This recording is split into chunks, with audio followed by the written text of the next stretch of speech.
Welcome to the Diversity Report podcasts, where we interview diverse change makers and innovative people who want to make a difference.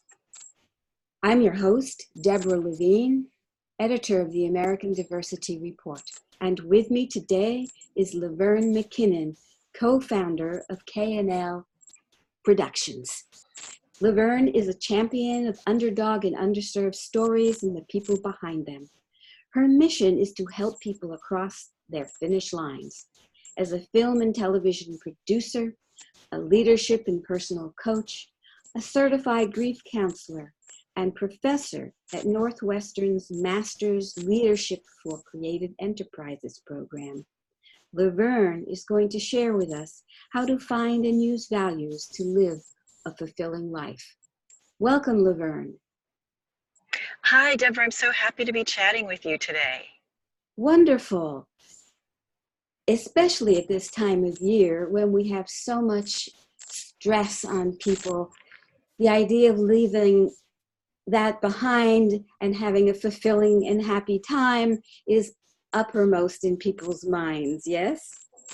Yes, this time of year with the holidays and the new year, it can be deeply triggering for people. I know a lot of the folks that I work with have difficulty navigating, the month of December and moving into a new year.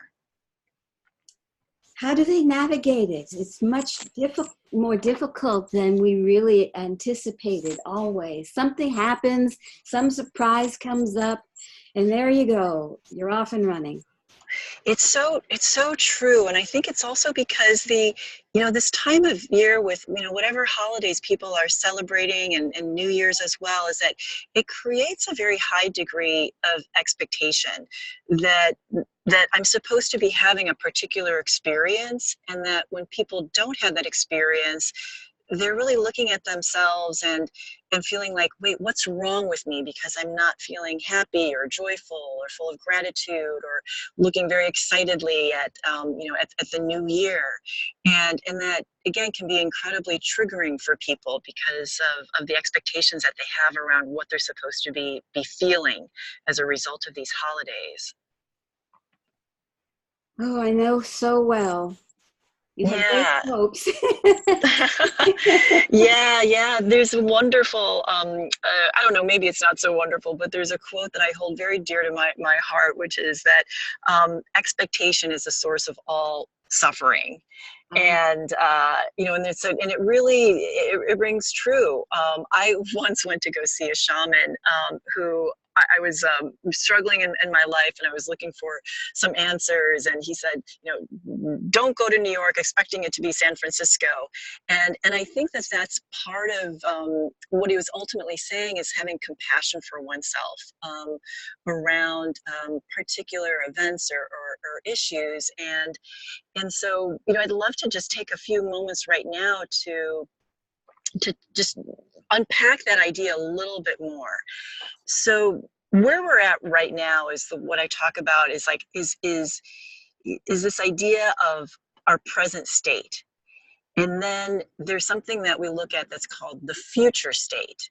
And so around the holidays right now, we say, oh, for example, if Christmas is here, it's like, oh, on Christmas, I should be, I should have all of my presents ready. I should be with my family. I should be feeling, love and community. And so, but how am I going to get there? So the distance between our present state and our future state, and if there's more distance, that creates stress and anxiety. And so it's the length of that gap that makes us feel not great about ourselves. And so then there's that question of, okay, how do I move, or how do I close that gap between how I'm feeling right now, my present state, and how I want to be, that future or desired state? And so the way to start moving is looking at, okay, what are the resources that I need? Are there skills or knowledge that I'm lacking that's going to help me close that gap? And sometimes what happens, and what I talked a lot about with my clients around, is sometimes just getting that moving is like we feel frozen. And we might feel despair or toward depression. And so where is that coming from?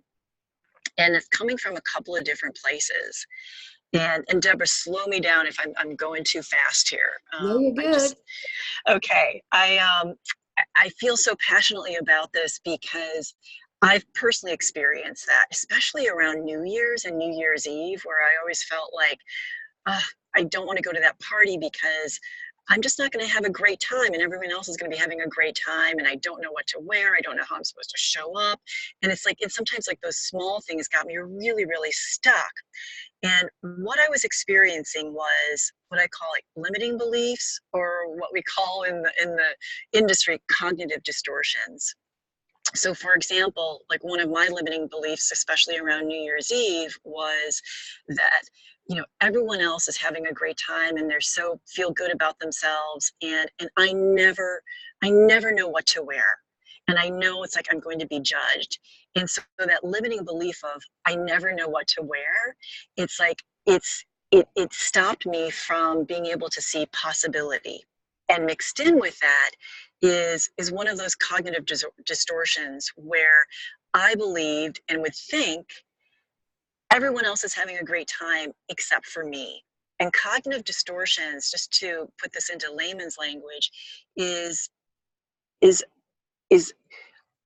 a way of thinking that is distorted, that it's not clean, it's not right. So for an example, everyone's having a great time except for me. That is a gigantic overgeneralization. I'm clumping everybody together, and that generalization is not the truth. It's just what I'm perceiving to be the truth, but it's a thought that's an improper thought. Does that make sense? Yes, it does. And I know that you have a great focus on what is truth and what is a belief and feeling and the difference between them. Yes, exactly.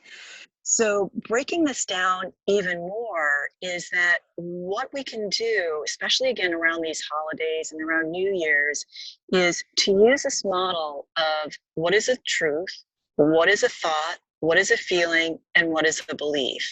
So in my example, the truth is it's December 31st. That's the truth. Yes. Now, there's a belief that, December 31st is New Year's Eve. It's the new beginnings. We should be celebrating the past year and looking forward to new things. That's a belief. That's not the truth. The truth is, it's just another day. It's December 31st. But my belief is that this particular day has more weight, has more importance than other days throughout the year. And so this belief then triggers a thought for me, which is oh my gosh, I have to show up.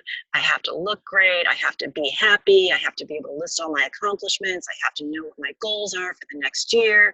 I've got to be able to articulate that in a really awesome, vibrant way. Now, thoughts always lead to feelings.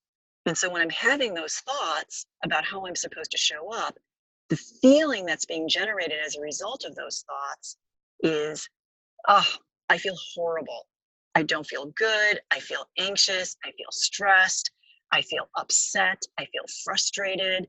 And then that winds up, those feelings wind up triggering another set of actions, which is I look in the mirror, I try to put some makeup on, and then the thought of putting on the makeup is, the thought is, I don't know if I'm putting my makeup on right. And so then the feeling is, you know what? I just feel really, really bad about myself. And then it triggers a belief. So you see the spiral of I can't do anything right. And I'm spiraling and I'm going around and around and around in circles, and I'm digging myself into a hole. So the question then becomes, what do we do? And what we do is simple, but it's not easy, is I replace the thought, because thought always leads to a feeling. So while I'm sitting there putting on my makeup, not feeling okay, again, I'm getting really granular here, but this is how these simple things can trigger these awful thoughts. My eyeliner's not going on properly. So the thought that I replace it with is, I can just wipe this off. I'm a beginner. I've got eye makeup remover. And so then the feeling is, okay, I've got another shot here. I'm a beginner. This is another opportunity. Okay, this isn't the end all. And so, or another thought that I can replace this with, which is, who is calling the shots here? Why am I going to this party? Am I going because I should? Or am I going because I'm honoring a value? So, Deborah, I'm going to take us into another, I know I'm throwing a lot of information into our conversation, but now I'm going to take us into another realm, which is the idea of values. And so a lot of the stress and anxiety around the holidays and in general comes because we're living someone else's values and not our own values. And the most powerful thing that we can do in walking through life is to know and to live our values. So when I'm back again in front of my makeup mirror, putting on makeup, getting ready for a party, and I'm pushing the pause button and I'm saying, what value am I honoring in going to this party? I realize the value that I'm honoring doesn't exist. I'm living someone else's values. I'm living my friend's value who says, oh, going to a party is a way that I celebrate. And I'm realizing to myself, this actually happened in real life many, many, many years ago, where I was like, wait a second, I value solitude. I value quiet time. I value having a meal or a cup of coffee one-on-one with somebody. I love and value those types of conversations. I actually don't value being in a room with 20 or 50 or 100 people. I find that the noise level creates dissonance for me because I so appreciate the quietness. And I realized, you know what? I'm listening to a saboteur who says, if I don't go to that party, then I'm a loser. But that's actually not true. That's another like mistaken belief. So a long, long, long time ago, I made the decision to break a promise and say, I'm not going to go to that party and stay at home and have what I call the New York New Year's Eve. I'm on the West Coast. And so to be able to just have a glass of wine at 9 o'clock, toast myself, and then go to bed. So that's that. And so the realizing that I was living someone else's values and not my own was a huge epiphany for me. And that in honoring my own value and appreciating the fact that I want solitude, that dramatically released and relieved my stress and my anxiety. Well, I should let you know that at about the same time this New Year's Eve, I'll be doing the exact same thing, and I'll go ahead and toast you as well as myself. And now I'm going to be toasting you as well.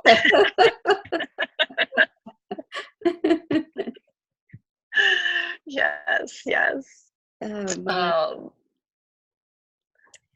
One of the things that strikes me in all of this is how much of what you're saying applies to women in particular. The makeup, and hair, and what you're going to wear, adding so much stress to events that should be enjoyable. And I have to agree. Yes. And I wish you'd been there for me many years ago when yes. it really, really was so front of my mind. What has happened as I've gotten older is, and I don't know if this is helpful or not, but I just don't care. Yes. Yeah, because that I don't care. And I love that you say that, because it really, what it's really piercing at is, again, going back to this values structure and component, which is you're caring about your own values as opposed to somebody else's. And I'm going to get on my soapbox here for a moment, but I'm so excited by a conversation that's being brought up right now with Keanu Reeves. And I apologize, I cannot remember his girlfriend's name, but there's been a lot of media attention around the fact that his girlfriend has gray hair. And there's been these op-ed pieces and things that are being written about this, and I don't know whether it's relevant or not, but a lot of what the attention is like, wow, she's 8 or 9 years younger than him, but she's like, her hair is pure gray. And it goes back again to like those values and how in my experience of our Western society is that there's so much emphasis on women looking a particular way. Yes. And so we're buying into other people's values as opposed to honoring ourselves. Now, if someone wants to go and dye their hair and that's important to them and that's their value, great. But I want to say, are you doing that because it's for you, or are you doing that because you're trying to control how someone else is perceiving you? And so it gets a little bit muddy, but, just trying to bring this back in terms of, our conversation about the holidays is, again, it's like, are we buying presents for people because we don't want to be judged for not buying presents? Or is it because we really have this core value of material gifts? And that's the way that we express and show our love and appreciation for someone. And so sometimes, again, that stress and anxiety comes from we're living other people's values as opposed to our own. It's like, like traditions that are passed down from generation to generation. Is that a tradition? Like, do you value traditions? Do you value things that have been passed on from generation to generation? Or do you want to create your own? Because that's something that's important to you. And so really examining, again, like where our actions and our desires are coming from is such an important way to really understand the source of stress and anxiety. Absolutely. Let me ask you this. There are quite a few people who will be spending the holidays, New Year's, alone, and not necessarily by choice. Mm-hmm. They don't live near family. If they had family traditions, they're not really in the place where they can carry them out. And that must be stressful too. Yes, absolutely. And I'm so glad you brought that up, because sometimes what happens is that the dissonance or unhappiness that we're feeling, or the stress that we're feeling, is a result of stepping on our own values. And so the beautiful example that you give of like feeling lonely around this time of year because one does value community or family or connection, is not able to have that. Mm-hmm. We want to take a look at what's happening there. Is there, and I call them saboteur voices. Those are those voices that exist in all of us that keep us small and stop us from living our values. Those are the voices that say, oh, don't pick up the phone, nobody wants to hear from you. Or it's like, oh, don't do that yet. That's not going to work out. You're going to, people are going to judge you. Or no, you're not worthy. You know what? You're not good enough. Or, I'm going to just, there's a horrible saboteur of like, oh, you know what, I don't look right, or you know what, I can't show up because I don't have anything to offer. And so those are those saboteur voices that, again, keep us small and stop us. So the question that I have is like, if you're not with your family or with someone that you love or care about, what's happening there? Is it something, is there a saboteur voice that's stopping you? Like maybe there was an argument or an estrangement of being able to reach out to try to bridge that gap. There may be really, pragmatic reasons of like, I can't afford, to drive somewhere or to, hop on a plane to be with somebody. And those are some hard truths. And sometimes there isn't a saboteur voice that's stopping us. Maybe there's just a hard truth that we have to accept and then figure out how to take action around that in the future. But if it is a saboteur voice, I really want to encourage people to take a look at that and not succumb or not surrender to those voices that are keeping us small. Excellent. I hope people are listening carefully to this, because I think that there are many times when family members, loved ones have had disagreements and cannot come together, feel alone, but maybe they have options. Yeah. And Deborah, I'd love to just offer up one more thought along those lines, which is that the past does not equal the future. Even just like from a pure physics perspective, it's absolutely impossible for the same exact thing to happen again. And so if there's a limiting belief, or, again, going back to this idea of cognitive distortions, that, oh, well, every time I try to have this conversation, or every time I go and visit, the same thing happens. So I just don't want to go out on that limb again and expose myself and be vulnerable, is the past does not equal the future.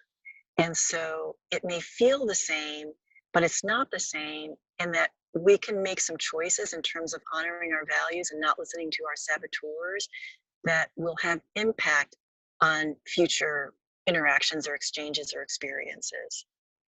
Wonderful, wonderful. Is there anything else you'd like to add that we haven't covered yet? No, there isn't. I appreciate the opportunity to just talk about a lot of stuff in a very condensed way. I hope it's not overwhelming. I hope that it's helpful in some way.